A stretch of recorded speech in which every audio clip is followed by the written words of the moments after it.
For this particular lesson, we will be working with lifting state up. This is a slightly complicated lesson, and this lesson's complication has been seen many times in the industry. It can get infinitely more complex in the industry. Uh, the complexity has been dealt with through the introduction of state management library called Redux. We're not going to be covering Redux over here, hopefully in future video series, but for now we will be handling uh, state management, React itself, and you'll see why Redux was introduced, hopefully, because the complication is really a nightmare to work with. Uh, for the purpose of this project, we will be creating a new project, and here's my terminal. I'm going to cd into programming workspace. I'm going to cd into what do I have here? We're going to cd into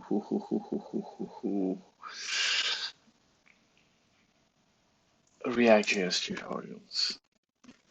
Clear ls. Okay, we're going to do npx create React app.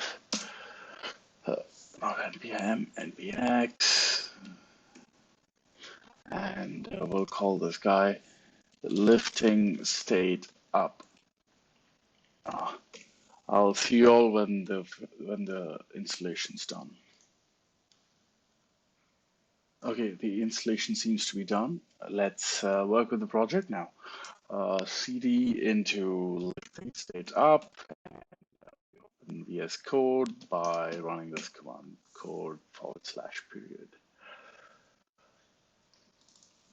We'll get started by running the app. Come on. Why am I struggling with this? Okay. Run. Stop. Beautiful.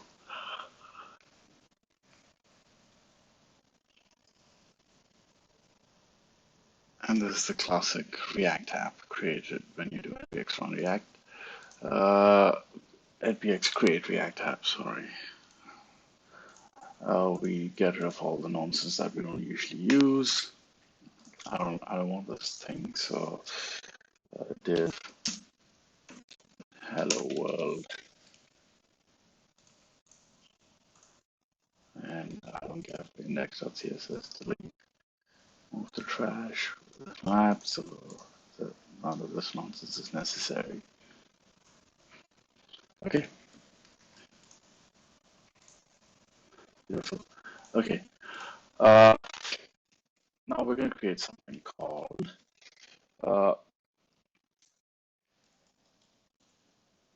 class parent class extends react.component, and this one will have one render function, and inside the render function we're going to have a div, and this div is, oh crap, return this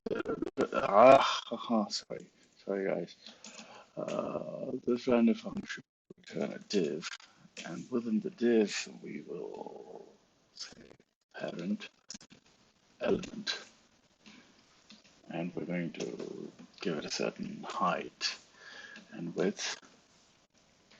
Height will be width will be, say, vh, this will be w. No, I want 50. I want it to be pretty big. 50 vh. Width will be 50 vw, and I want a border. The border, and this one's going to be, say, 1px solid black. I think this should work. Sorry, this is a bit sketchy. That didn't work. Why do I not have a border? Parent class is different, of course, because I haven't used it. Um,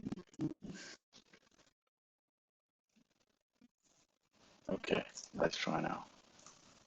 Okay, this is working as expected. In this, I need two new elements. One's going to be called child class, the child class, and there will be, this one's going to have a height of 25 VH and a width of 25 VH, VW. Okay, and this one's going to be called child element.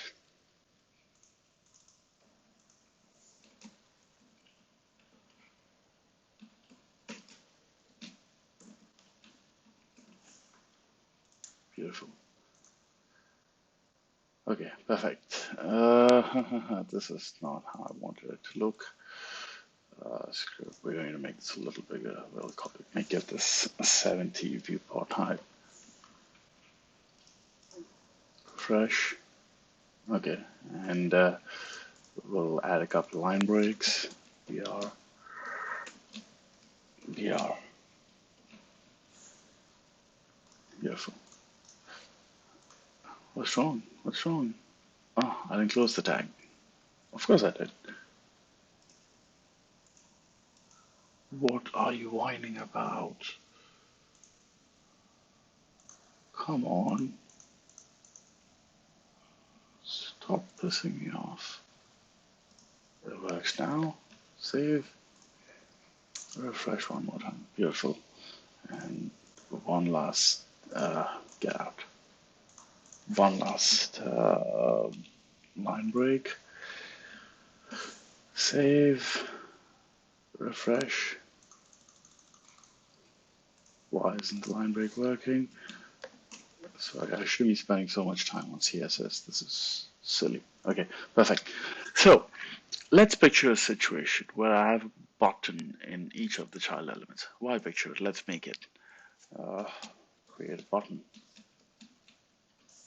And each of these child elements is now going to have a button over there.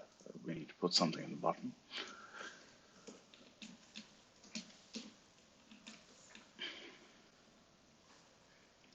Color toggler.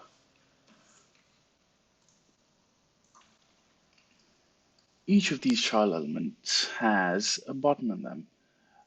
And here's the situation. I want this button to implement the kind of functionality wherein if this button is clicked, I want the other child element's color to change. I'm going to click this button and I want a color change here. How do we implement that? How do I make an element that is outside of my control behave in a certain way?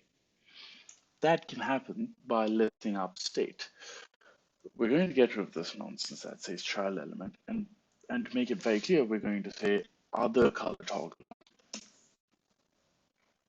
other child's color toggler.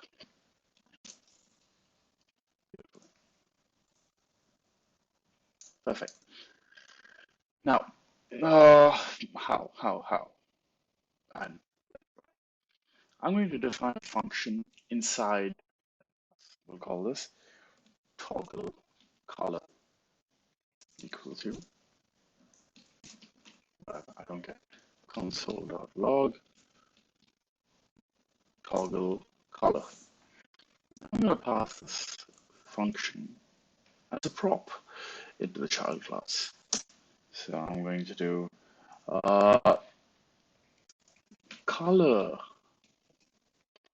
toggler equal to this dot toggle color. Beautiful.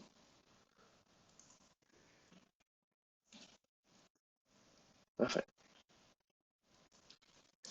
And do on click equal to this dot props, and let's make sure that it's working.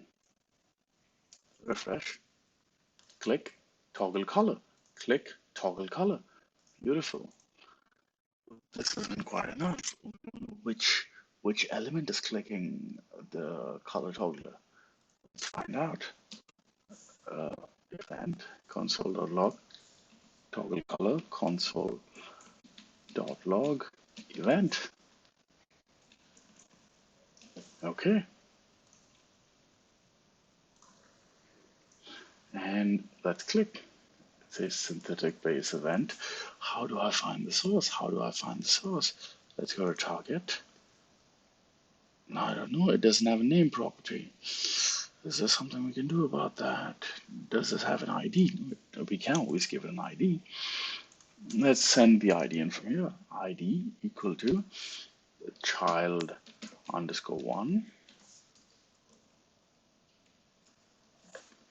And this one's going to be called child underscore two. And this one's ID is going to be this dot props dot ID. Beautiful. Refresh. Click it. When we click it, we see that the target this time is going to have an ID property, and the ID property is child1 because we clicked the first child's button. If I click the second child's button, there's going to be another synthetic event, and I can expand target. It already says child2 over there, but just for the sake of it, let's go all the way to ID, and I find that it's child2. Beautiful. Now what can we do about this? Let's see. Can I pass in the background color from the parent class? I think so. So we'll say background color equal to this dot state dot child one background. Okay, good. And as usual, since we're using the state, we're gonna have to work with the constructor. Constructor access for one argument. Props, the first line of every constructor. You should be familiar with this by now, is props. The second line, you usually use the second line to do assignment.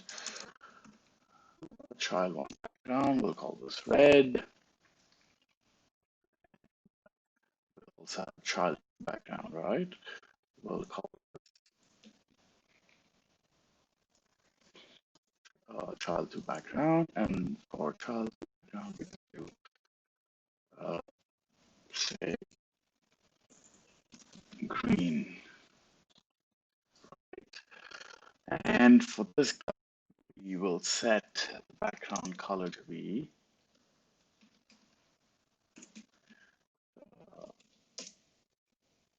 this dot props dot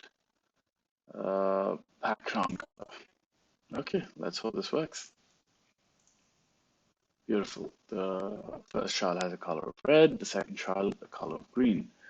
Now, we still don't know how to change the color of the sister element by clicking one element. I want this guy's color to be changed. I want this green to turn into yellow. How? Let's do something in the toggle color function. Let's say we have if this dot event dot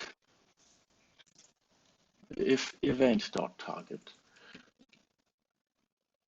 dot ID equal to child underscore one. It's supposed to be a string. We're gonna set the color of child two. This dot set state. This one to be yellow. And let's make sure this is working.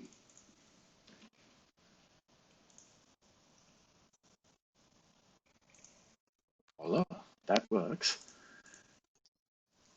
And green the next time we click in. So let's say we do a quick before we change it.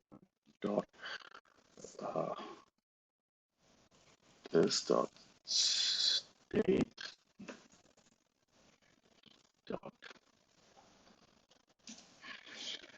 uh, green question mark. Change it to yellow, and else we change it to green. So we should be able to toggle now. Refresh, click and change it to yellow. Click and change it to green. Beautiful. And can I do the same for the other one? I think so. I think so. Else, if it's equal to child2, I want child1's background to toggle between red and say what's red and maybe, do I want yellow? Maybe blue, red and blue. Yeah, that sounds good. Red and blue. Okay, let's try. Let's see that it works. I click this yellow, click this green, click this blue, click this red. Beautiful. So what's the lesson that we learned here? The lesson we learned here is that if you want, sorry, back to this application, if you want to change the state of an element outside of yours, you first have to invoke a callback in the parent element. Now, this all sounds quite doable at this stage because we really are working with one parent and one child. But in the real world, when you're implementing more complicated applications, you will be working with a much bigger hereditary tree. You will not have one parent and two children. You're gonna have one parent inside another parent inside another parent, so on and so forth. The chain gets pretty long, and for you to be properly called back all the way up to the topmost level to influence child elements is it runs out of hand very soon. And to address issues like that, there are state management solutions.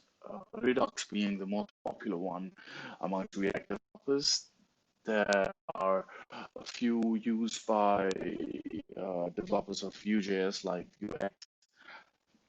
What's the one that's used in Angular? Is it Flux? I can't quite recall. Yeah, but the essence of this lesson is state management is done by invoking callbacks in the parent element. It gets out of hand very soon, so it pays to learn something like Redux. I hope to be doing a video series on that in the future. This was the last video in this series. Uh, this is something I'm doing for the first time, and hopefully the next series will be of higher quality. I promise to prepare more. I promise to show my face in the next video because I think that's legitimacy. And if this video series helped you in any way at all, uh, do let me know. And if it helped you, do give me negative feedback personally so that I work on your feedback and make future video series better. Thanks for watching and take care.